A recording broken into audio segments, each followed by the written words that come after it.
There, now it works. Testing 1, 2, 3. Thank you.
We'll have to see what the next, yeah. So Oh, good. So was training this class to be that, what is it? For Judy, how many hours do you need? Oh, she had to do like 3 all-day Wednesdays plus some other hours. Yeah, it's a lot of hours. Well, tell her I said hi. I will do that. I will do that. Yep. But I'd like to know what, yeah, I will tell her. I will. Okay. Do you like the dog? Oh, yes. Dog is very cute. Yep. That's good. Yep. Yep. I think the sign-in sheet is going around, and that just, oh, Ken's got it. Thank you. That just helps with the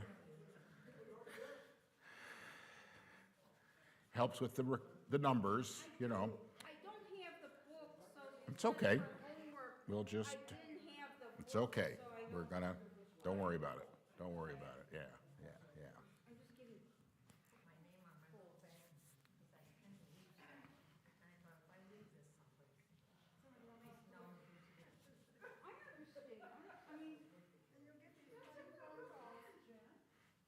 I understand. I mean, but sometimes, I know, it's like, sometimes you leave stuff, like, where did I put this? Where did I? All the time. I say to myself out loud, you put your phone on the counter in the kitchen. You tell yourself that, right? Yeah. Later I'll say, Where's my phone? on the counter in the kitchen. Yeah, You're not the only one. I mean, that's right. I know, I Right, any memory device we can have, right? Yeah, yeah, yeah.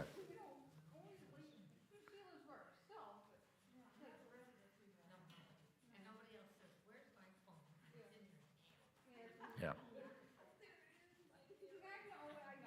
Yeah, sometimes you use the flashlight on your phone to find your phone, right? It's like, I know it's here somewhere. That's pretty bad. That's pretty bad.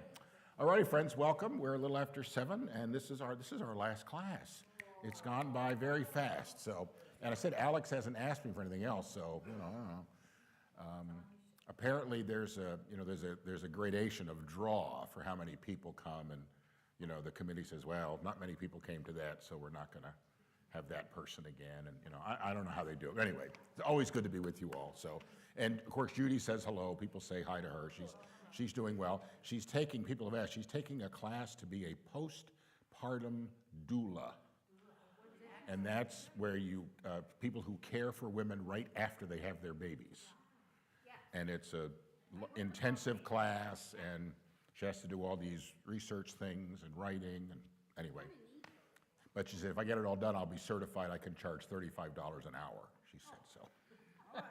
But she's not really motivated by the money. She just has always liked that. So anyway, that's kind of what's keeping her busy. And we got a new dog, so it keeps the Hockenberry household very busy. And I'm missing you all on Sundays. Last 2 weeks, I've been leading a Sunday school class up at First Deerfield. It's a lovely place, if you've ever been there. Beautiful sanctuary, beautiful, Lady wants to know what kind of dog. Oh, it's a miniature Labradoodle. Very small, 8-pound, black and white. Very, very cool, very cool. So, and that church, I'm there this Sunday again, and preaching also this Sunday. Their pastor, Susan Hawkinson's on sabbatical. So they asked a bunch of us to help. So that's what I've been doing. So I'm with you all in heart on Sundays, just not in person. So anyway. Okay, so tonight we are finishing up this book, our section of it, chapter 3, looking at, really what he's looking at today is differences and how we deal with diversity, of course, diversity being differences. And let's see, am I on here? On's on the top. Well, let's try it again here.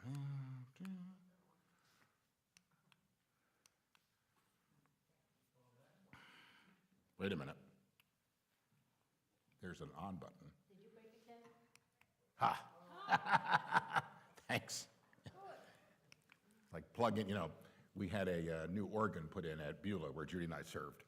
And the salesman says, now remember, it has to be plugged in. Because you wouldn't believe how many calls we get to come out to fix an organ that's not working, and somebody just unplugged it. So anyway, you have to turn it on. So this is Tyler, and that's his fun picture. So, and here's the book we're looking at. So today's chapter really is a deep dive into Genesis chapter 4. So if you have your Bible on your phone or you want to look at that, that's what we're kind of focusing on today. And Tyler begins this chapter, and remember his whole emphasis, how do we respond as Christians to the religious diversity that is really all around us? And what is our engagement with religious diversity? And some of you have it in your families, right? We have it in our communities, we have it in our places of work, and that's just going to increase, right? We're going to see more and more and more diversity of religious beliefs, and how do we respond, right, as Christians and as a church.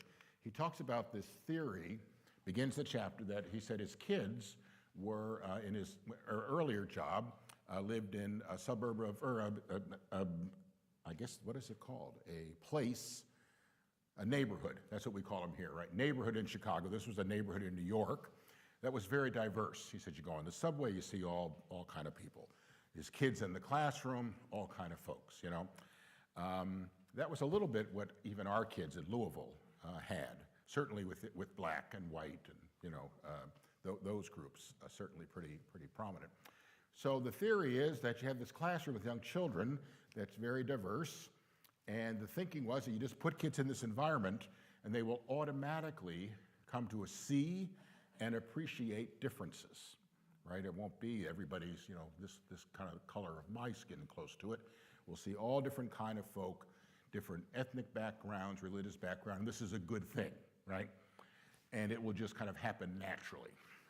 And unfortunately, apparently, the theory doesn't work, which he says is interesting. So they found it didn't work very well, largely because it doesn't, engagement is what's needed in religious diversity settings, not just looking and seeing it, right? You have to kind of be engaged with it.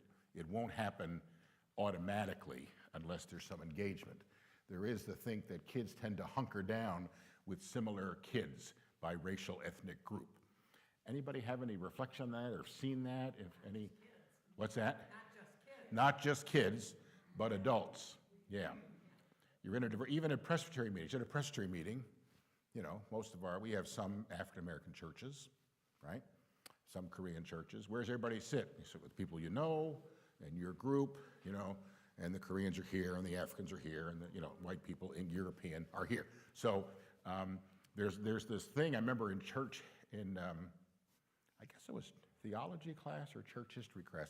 We had to do a study of the church growth movement, and one of the hallmarks really of that movement was the homogeneous unit principle, similar in some ways to what the negative of this, in that people tend to gravitate toward folks of their own race, socioeconomic class, and that's what churches should do. We shouldn't worry about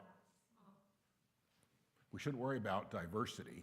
We shouldn't worry about we should just have white churches and black churches and Korean churches, Hispanic churches, And no, we critique that. So, well, that's not exactly what the Gospels portray, right? The Gospels portray a very diverse, the Acts chapter 2, and the furniture starts flying and the wind and everything is happening, and people were there from all different nations. They were coming to Jerusalem and saying, what is this? And people heard the gospel in their own language. So there's this sense of diversity that's there. Peter's vision, that's the great sheet that's let down from heaven, right? And there's all these reptiles and alligators and shrimp on there. We love shrimp, right? And he hears, take up and eat. And Peter says, I'm not eating that stuff. That's not allowed.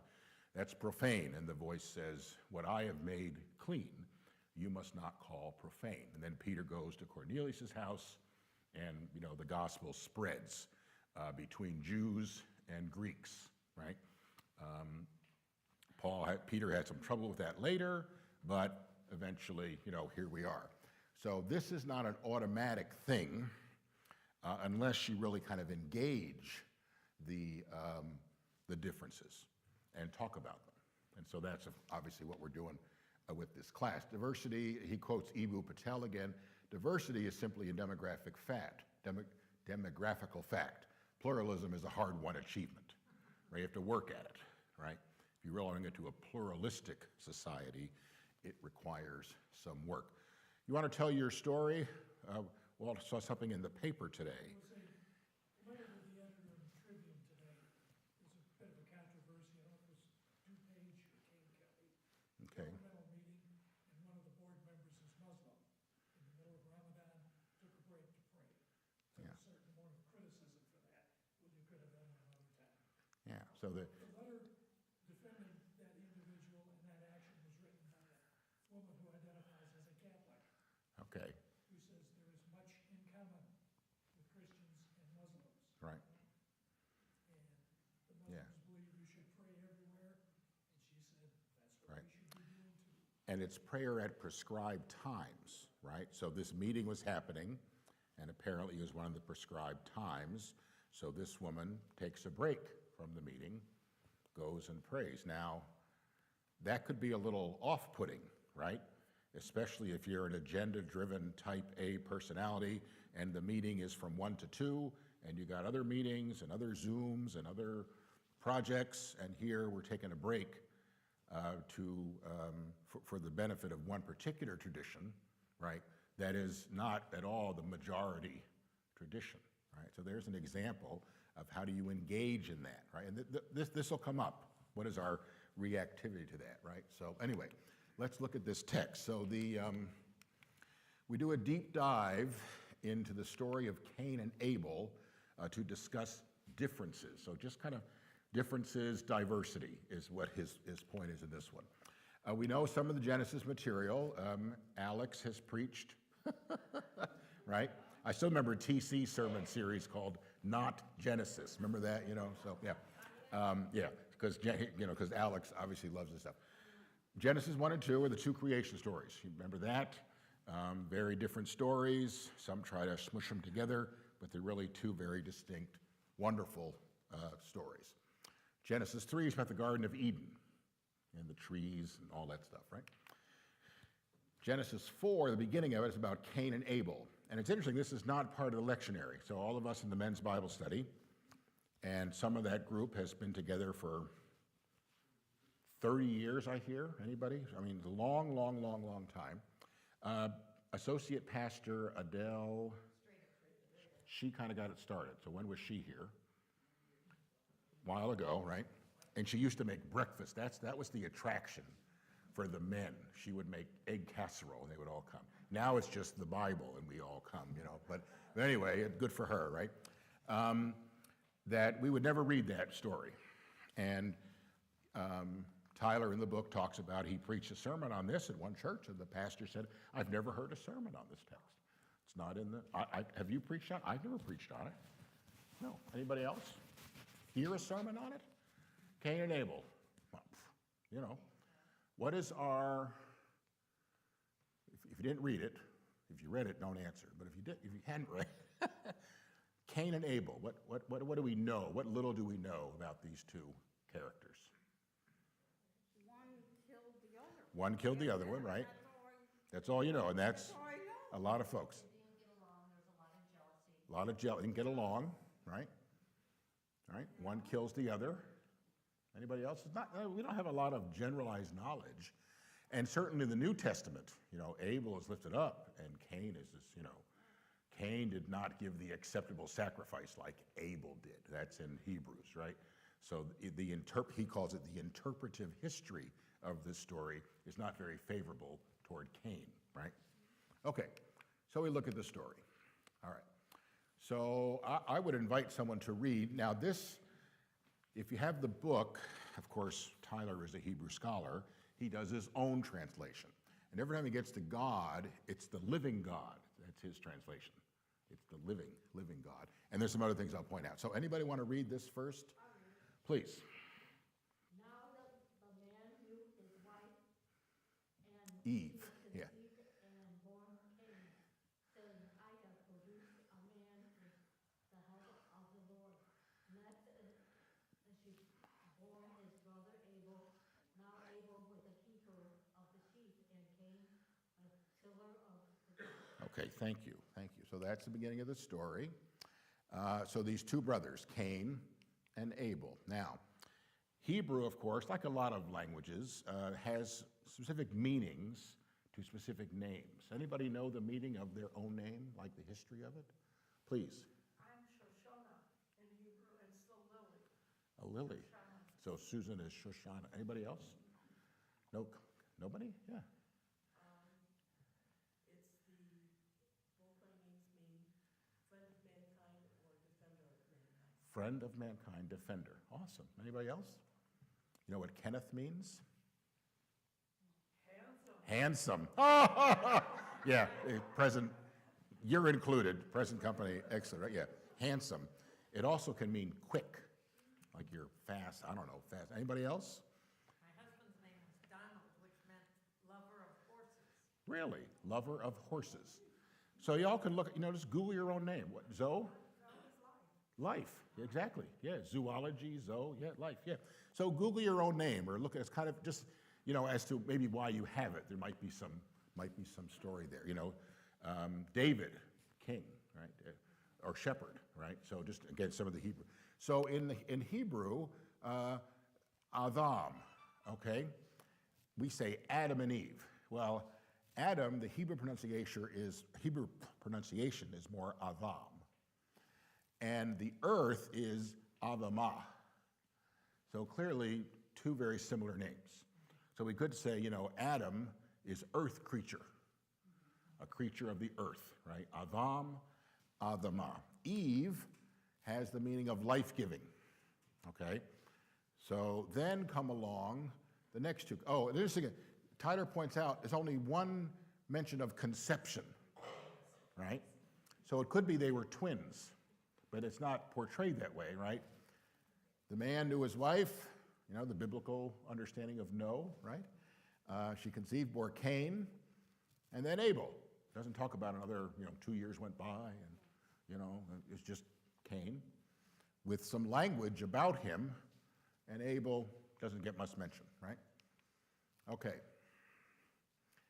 So in Hebrew, Cain, actually, the word in Hebrew has the meaning of acquired or produced. And that's what Eve even says. I have produced a man, right, with the help of the Lord. That's her comment, right? He's the first human produce, right? He's the firstborn of creation, right? Adam and Eve, the story formed of the earth and the rib and all that part of the story, right?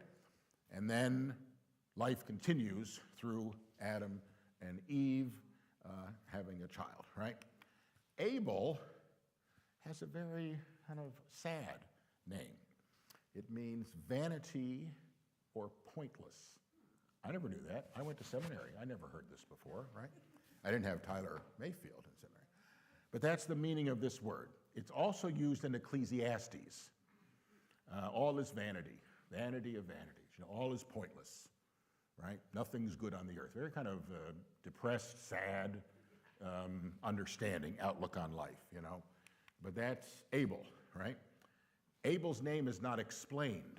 That's interesting. And that's where we really have to understand what the word exegesis means. If I said to you all, let's just pick something here, December the 7th.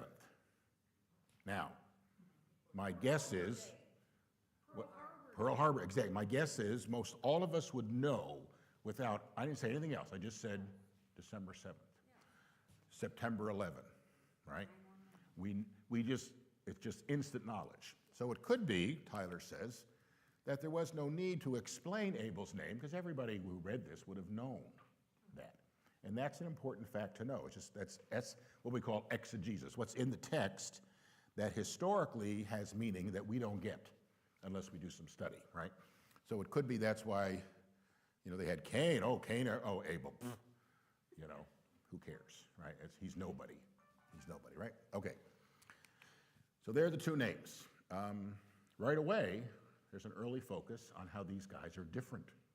They're not the same. They're very different.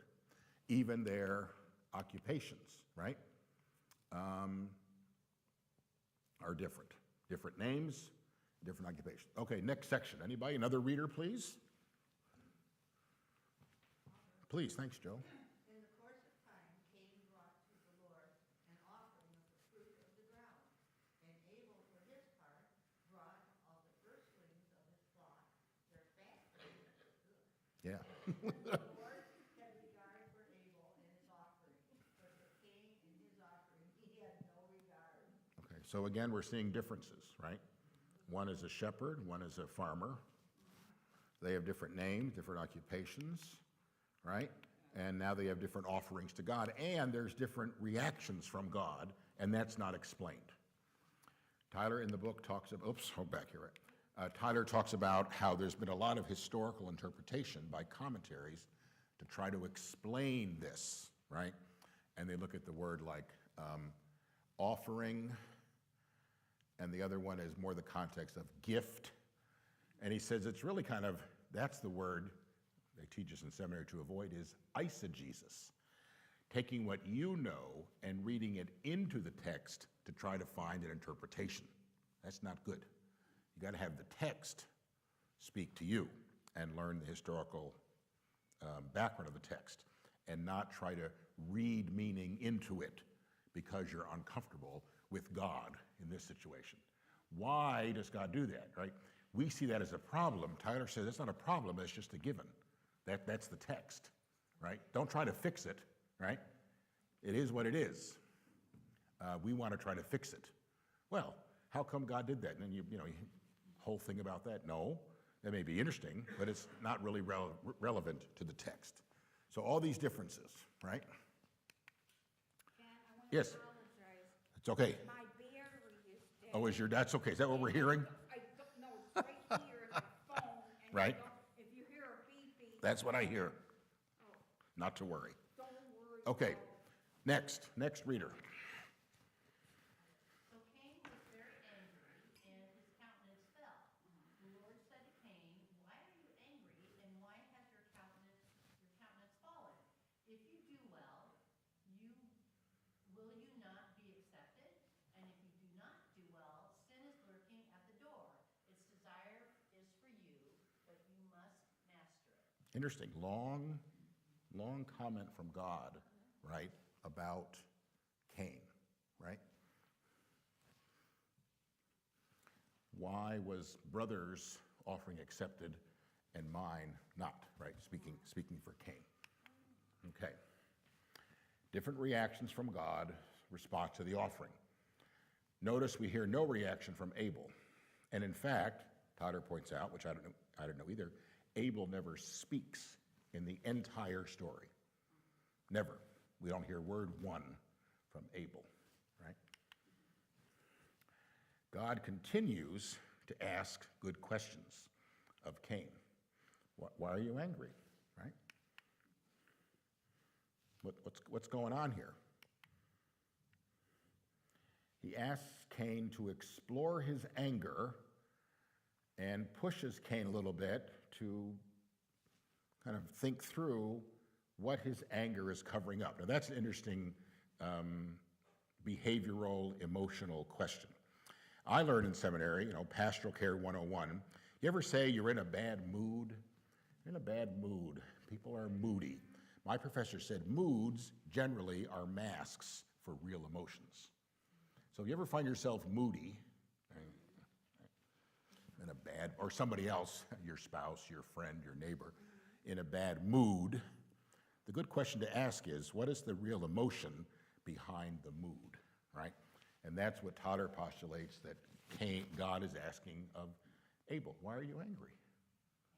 What's deeper going on in your life that you're really angry about this?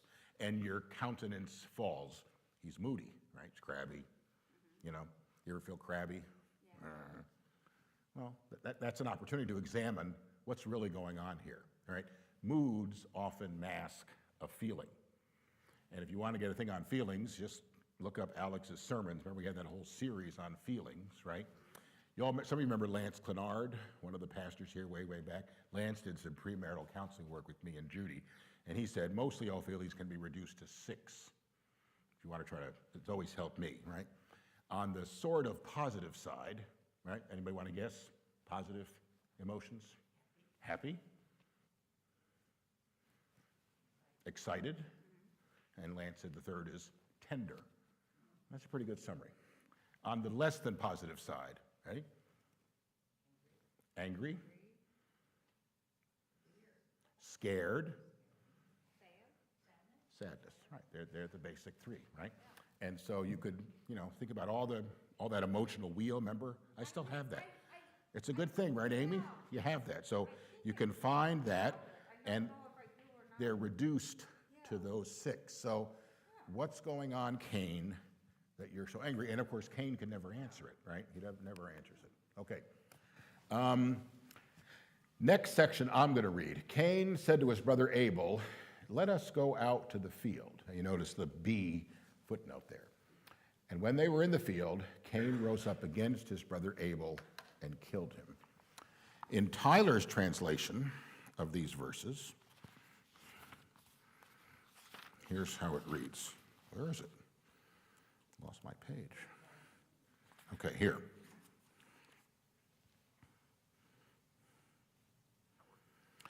All right, here's this verse from his translation. Now Cain spoke to his brother Abel, and when they were in the field, Cain rose up against Abel, his brother, and killed him. So those words there that I have in the yellow highlight do not appear in the oldest Hebrew texts that we have. And, you know, remember, there's lots of ancient texts that have been discovered. You all remember the Dead Sea Scrolls? That was a huge discovery, right? In these jars. So those are among some of the oldest manuscripts that we found. There are later manuscripts that have some text, and Tyler says that was added later. The earliest Hebrew writings that we have, and we have no originals, what did it really say originally? We have no idea because we don't have any original text, right? That was added by scholars to kind of help people with the story. That's important. We don't know what Cain said to his brother. We just know in the Hebrew text that he spoke to his brother, okay? All right. Abel never speaks. We never hear from Abel. He's pointless, right? I mean, that's his name, right? Of no value, pointless, vanity. This was, it talks about the different interpretive history of this story. We kind of already talked about that, so. Okay, next section. Anybody got good? Gird up your loins, as the Bible says, and read for us. Thank you. Then the Lord said to Cain, "Where is your brother Abel?" And he said, "I do not know. Am I my brother's keeper?" And the Lord said, "What have you done? Listen, your brother's blood is crying out to me from the ground. And now you are cursed from the ground, which has opened its mouth to receive your brother's blood from your hand. When you till the ground, it will no longer yield to you in strength, and you will be a fugitive and a wanderer on the earth." Okay, so kind of a condemnation, right, from God. First, a question. First question, why are you angry? Second question, where is your brother, right? Third question, what have you done? And Tyler talks about those three questions as kind of key, right? Where is your brother? The differences in the story lead to violence. That's kind of a key phrase, don't you think? The differences in the story lead to violence. We all heard this terrible thing, this murder in Texas, Cleveland, Texas, right? The neighbor was shooting his gun, somebody went, "Please stop." Terrible, terrible, terrible, terrible. Did you notice the reaction, the tweet that was published of the governor of Texas? What he put in the tweet?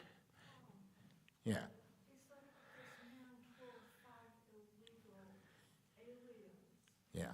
Killed 5 human beings. Exactly. Thank you, Susan, right? Instead of saying, this is awful, 5 human beings were killed, for some reason, the honorable governor of Texas felt the need to point out the differences in this, right? And almost move them to a subhuman category. They weren't human beings, they were illegal aliens, right? And of course, we know, we might use the word undocumented persons. That's really the more appropriate word, right? Or lacking document persons. No one individual on their own should be labeled illegal, right? You are a human being. You have intrinsic value. You are a beloved daughter or son of God, a child of God. You are not, or should, in my opinion, should not be instantly reduced to an illegal alien, no matter where you're from, right? And that kind of chips away at differences that can lead to violence. It's almost like, well, it's terrible these 5 people were killed, but they were illegal aliens. So what? I mean, that's kind of the base feeling that one could get from just that simple tweet, right? And that's the reactivity. People have said, there wasn't, "I'm praying for you, this family, what a tragedy." There was very little of that, and it was mostly to point out that the murderer is an illegal alien and was deported several times, obviously a man of, evil and illness of some kind, right? Lack of esteem for fellow human beings, but the governor doesn't really seem to connect with that. He connected right away with illegal aliens, right? So the differences in the story, right, lead to violence. Cain could have said, gee, God, why did you accept my brother's offering and not mine? That's not part of the story, right? God regarded Abel's offering, didn't regard Cain's, and Cain gets angry, right? Gets angry right away. How true has this statement been and still is in our history and up to this day? Kind of gave one example. If you all noticed, Judy and her friend Mel, who she went to get the dog, pointed out there's a new series out, I think it's on Netflix, called the Hitler's Tapes, or somebody's tapes. It's tapes that were made in the 70s, supposedly, from people who knew Adolf Hitler. They were recorded on cassettes. Ooh, now we're dating ourselves, right? And these tapes were not long ago released from the Library of Congress. And so you hear people telling stories, just simple stories, right? And one of the stories it's told, in this person's opinion, that Adolf Hitler really thought that anyone, west of Germany, right? So that'd be Poland.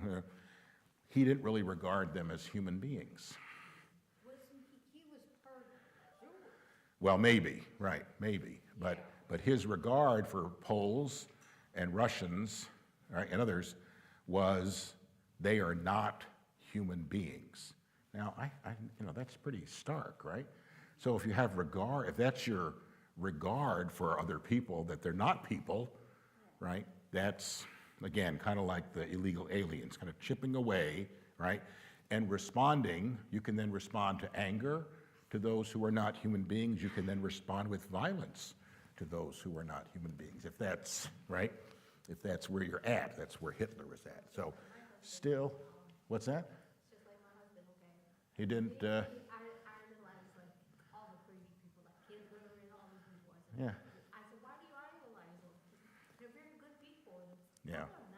no, No, they're not. They're terrible people, right? They're terrible people, right? So that's part of the story. Then the Lord said to Cain, where is your brother Abel? God asks good questions, right? Why are you angry? That's kind of an emotional question, right? And that's a good one, I think, for us to ask. So this story, Walt says with the board meeting, right? Some of the people reacted to that in anger, right?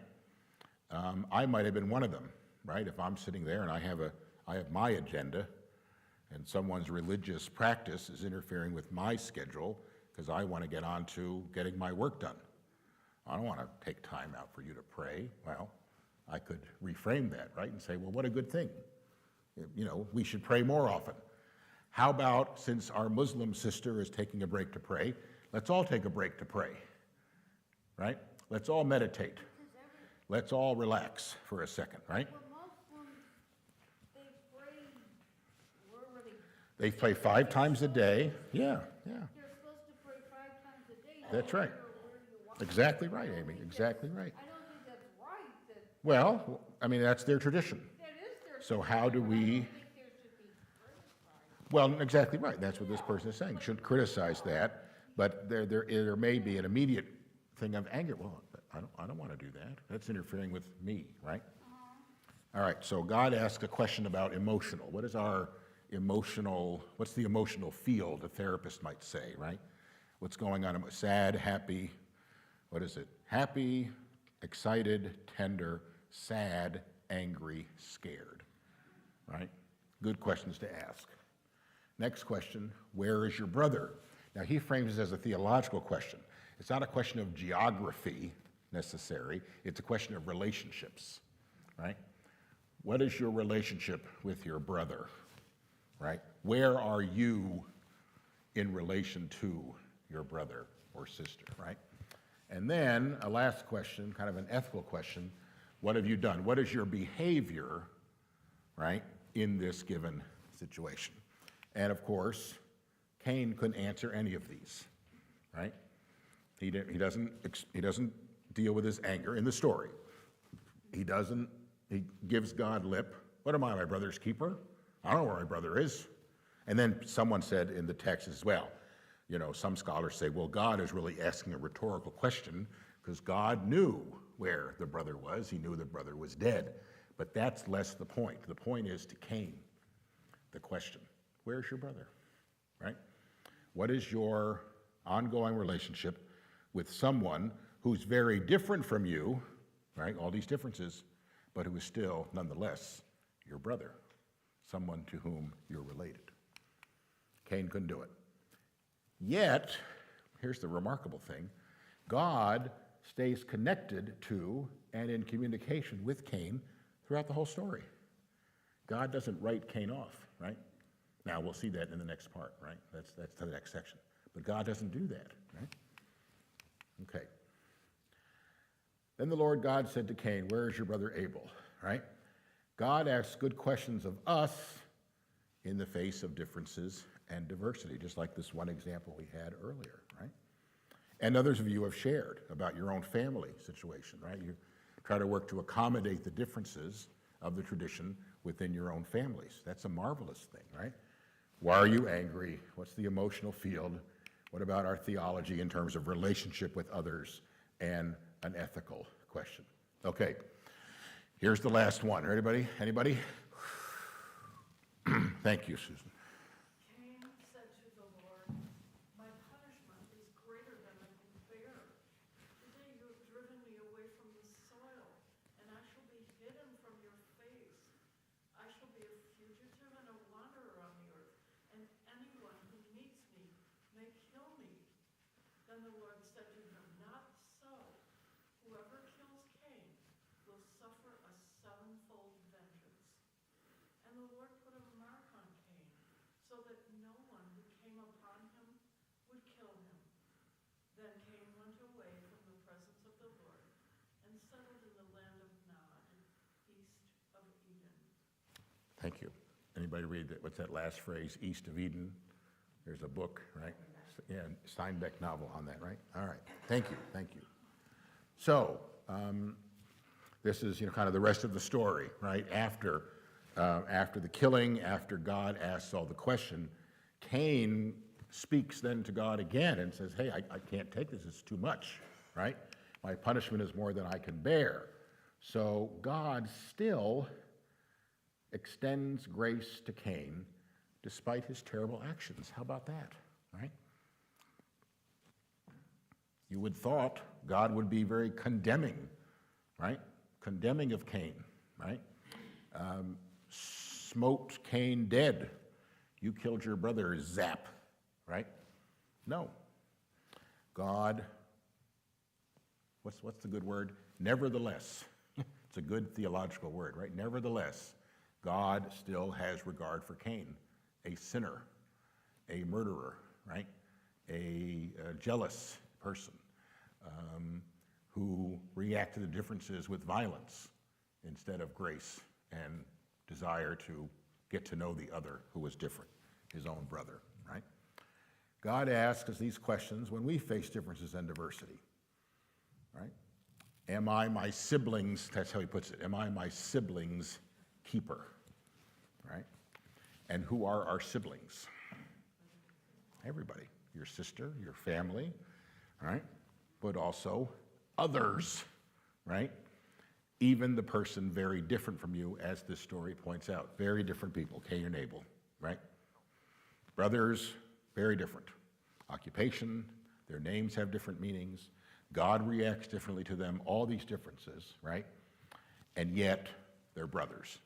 And Tyler says that's the point of the story, right? They are still brothers. Am I my sibling's keeper? Yes. Yes, you are. And that, therefore, lays on us some obligations. May we offer a resounding yes, is what he says, and may our commitment to religious pluralism, is the great quote toward the end, fuel our desire to see those who are different from us as truly siblings and to care for these siblings in all of our faith traditions. That's asking quite a lot,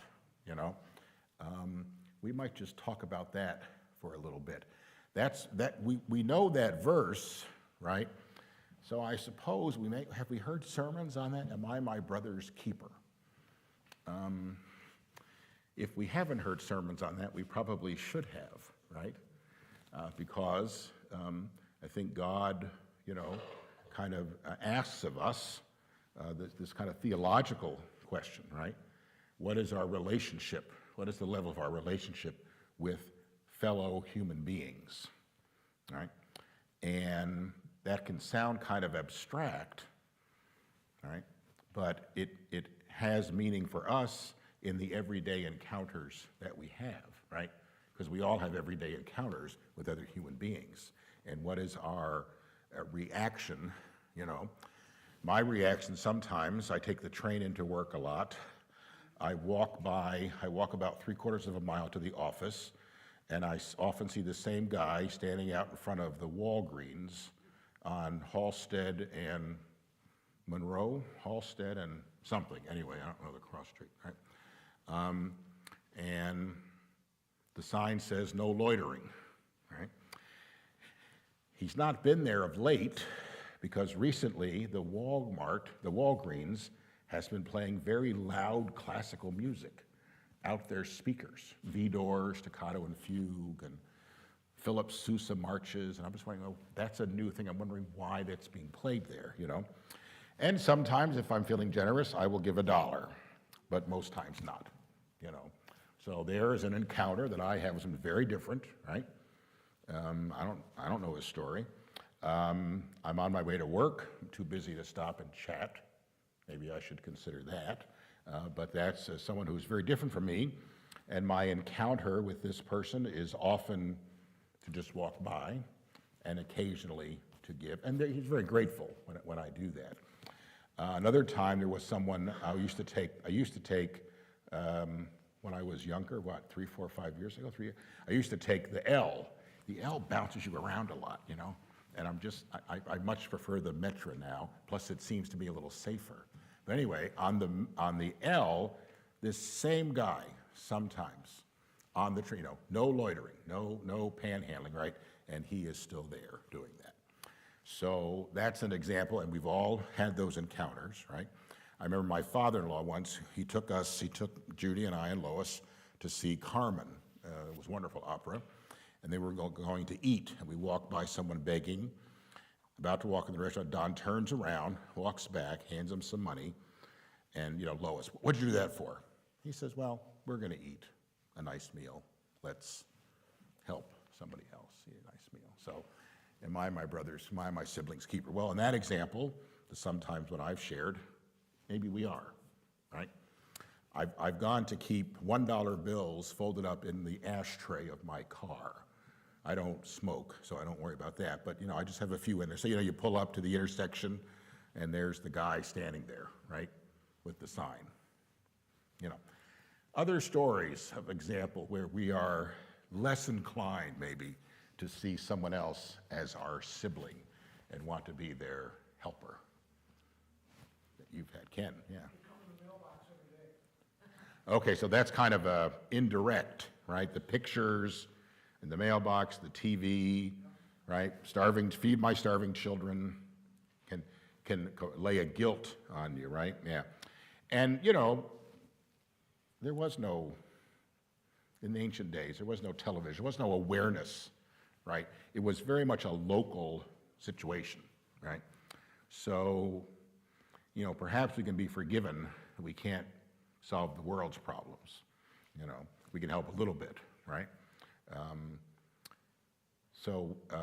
Any other examples? That's a good one. It comes in our mailbox. How do you know that these people are homeless or not? Well, exactly. You have to make some judgments there, right? And I wonder, too, if it's more the challenge is with this situation you said about the meeting and the Muslim person. When you think about religious differences, probably overall we're getting a little bit better at that. I think I've told you all the story of my mother was asked to sing at a Catholic wedding and the priest said no. This was, when she was a young girl, probably this would have been like in the 50s, right? And the priest said no.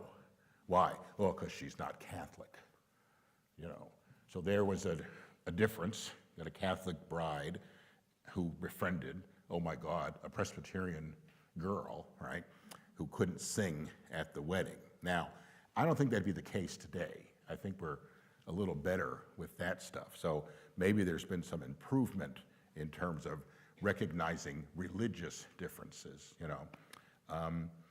Right after 9/11, I can remember going to a hardware store in Louisville,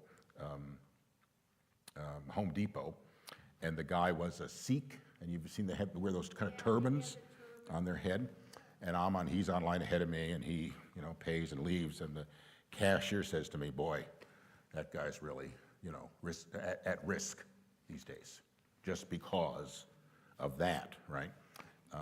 And I said, yeah, he probably is, you know. But he didn't, you know, commit anything wrong, right? So how, you know, I think we're constantly asked to engage in differences, and what is our, you know, reaction to those differences? It could be violence, right? It could be questions of theological nature, our relationship with the person, or it could be ethical. What do we do, right? What do we do when we have these encounters with, certainly with any differences, but also religious differences? Anybody else have a word or a confession about that? It's pretty, yeah. Beyond just our immediate reactions. Right. The study points out in this book that engagement is really the goal. The key, yeah. And that's a long way off Yeah. for most of us. I mean, just within this very homogeneous church, Yeah. you have to have, there was a time when we had lots of small groups, when you could get to know somebody on an intimate level. And that kind of construct has to be dreamt up and Yeah. employed Right. in a group to make engagement happen. Yeah. It happens somewhat at the dinner tables on Wednesday night. Well, that's good, right? And the, you know, restaurant gatherings and other, you know, I mean, yeah, to what level does that happen within the church? A few African-American families, right, coming, not very few, but some, right? Some diversity. I've been at Deerfield the last few weeks, and I see just hints of some diversity there, but mostly, you know, yeah, waspy looking folks. I know from talking with Susan Hawkinson, the pastor there, that there was some controversy some years back, you know, before her time there, before my time here certainly, about a certain area of Deerfield that was going to be used for lower income housing. And the town mothers and fathers or whatever got together and said, oh, no, and they turned it into a park. Now, a park's a good thing, right? We all like to have parks, but it was reactivity of differences, right? Lower income people, Deerfield a little more than Arlington Heights, would people say? Okay, you know, all right, New Trier counties, right? I think I told you all, I did an installation for Quincy Worthington, who's a good friend of Alex's, but who's the new pastor at Highland Park Church. He got here just before those terrible shootings on the 4th of July. And I'm talking to this one guy, and he says, oh yeah, he says, I grew up here. He says, I couldn't afford to live here, so I moved to Arlington Heights and lived there for a few years, and then moved, when I raised my family, and then moved back. And I thought, oh boy, you know, I live in Des Plaines, right? Des Plaines, Arlington Heights, Highland Park, right? Deerfield, Wilmette, you know, whatever, right? There are these socioeconomic differences that are just here, exactly, Winnetka. So, you know, how do we engage, you know, where we probably, places of work we have to engage, but it has to be intentional in that, you know. We're publishing, Jan, you'll see it in the docket materials that I worked all day on today for our next meeting, the changes in terms of call, salary differences, right, of all the pastors that are in installed positions. And, you know, your pastor's kind of up here with that, you know, and others of them are kind of down here, you know. So that's an example of these differences, you know. How do we engage those? I'm curious to see the presbytery's reaction. You know, some of our pastors, I think our highest paid pastor is in the, kind of in the 150s, 160s, $1,000 a year, right? Darn good salary. Alex is about 127, I think is his. I can rattle these off if anybody wants, right? Our minimum terms of call are 57,000. Now that's right out of seminary. No experience, you know, full-time, right? And of course, the rest of us are somewhere in the middle. But so that's a difference. One way we chose to engage that difference was when this was years ago, my very first parishes, the Presbyterian decided, well, we want to make a recommendation on a, you know, cost of living increase, right? And so there's one guy who's kind of a math whiz, came up, he did all the averages and said, I move we increase minimum terms by $700 for the year. Now this would have been the mid-1980s, late 1980s. And someone said, well, how'd you come up with that? Instead of a percent increase, where of course percent increase, everybody, right?